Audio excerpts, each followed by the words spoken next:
A year ago, I thought I was finished with this sculpture.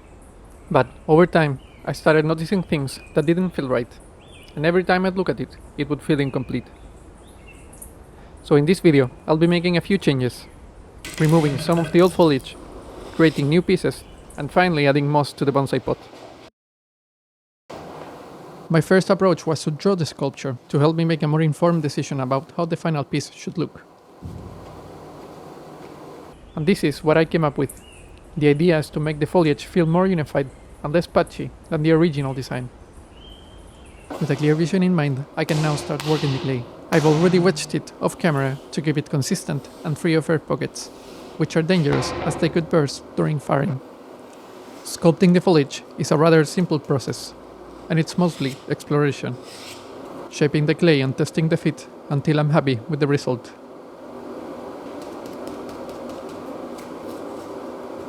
Most of the shaping is done using a wooden rib, and I use a metal brush for texturing.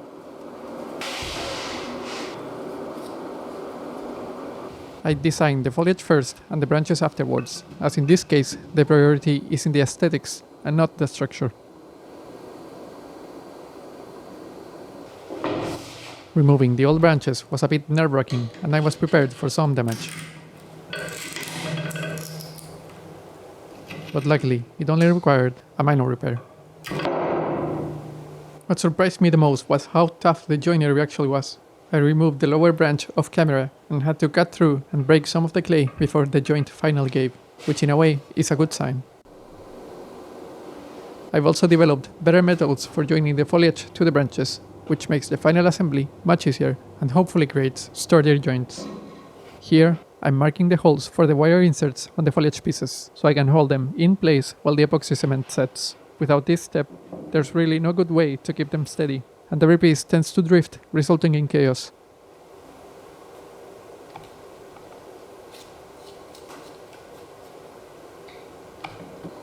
With every piece bone dry, it's time for bisque firing. But before that, I wanted to lay them out in place, just to be sure everything still fits as it should.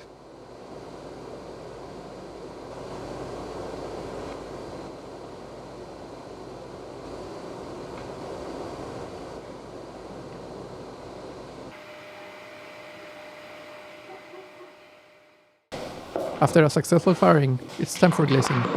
Jade for the foliage and a mix of white and dark iron for the branches, which gives them a surprisingly natural look.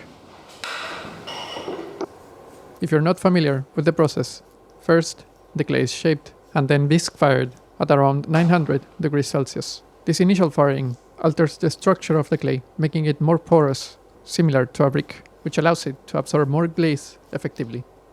After glazing, the piece goes back into the kiln for a second firing, this time reaching around 1200 degrees. At this stage, the glaze melts and fuses to the surface, creating its final texture and color, while the clay body becomes vitrified and much stronger.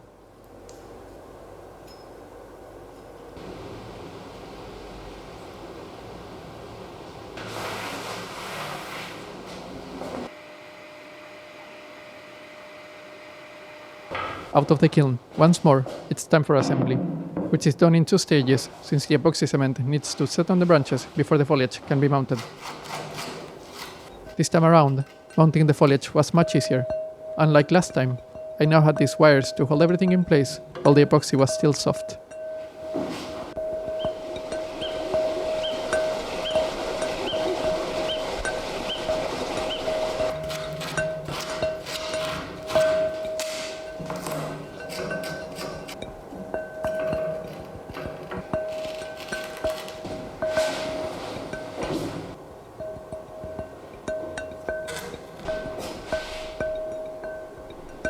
I also decided to recycle one of the previous foliage pieces, so I hot glued it in place while the epoxy cement set. With all the added weight, the sculpture started leaning to a side, so I fixed it lower on the iron rod that supports the branch. That way, it avoids that pendulum effect, where the top-heavy sculpture tends to wobble.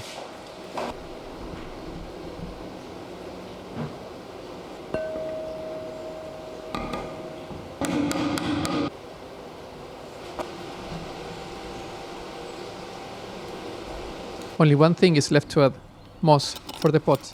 Since it's winter, I didn't have to go far to find it. I collected some from the sunny side of the sidewalk, which is supposed to be able to go longer without water and doesn't need much soil. Or at least that's what I found after a quick search. It has been about 2 months since I recorded this, and the moss is still alive, although it's darkened a little.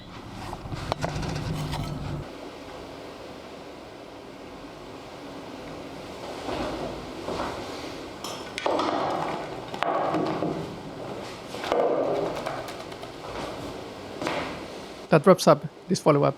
I hope you've enjoyed seeing these final touches come together. If you made it this far, thank you, really. As always, I'll leave you with a small montage of the finished sculpture. Thanks again for watching, and I'll see you in the next one.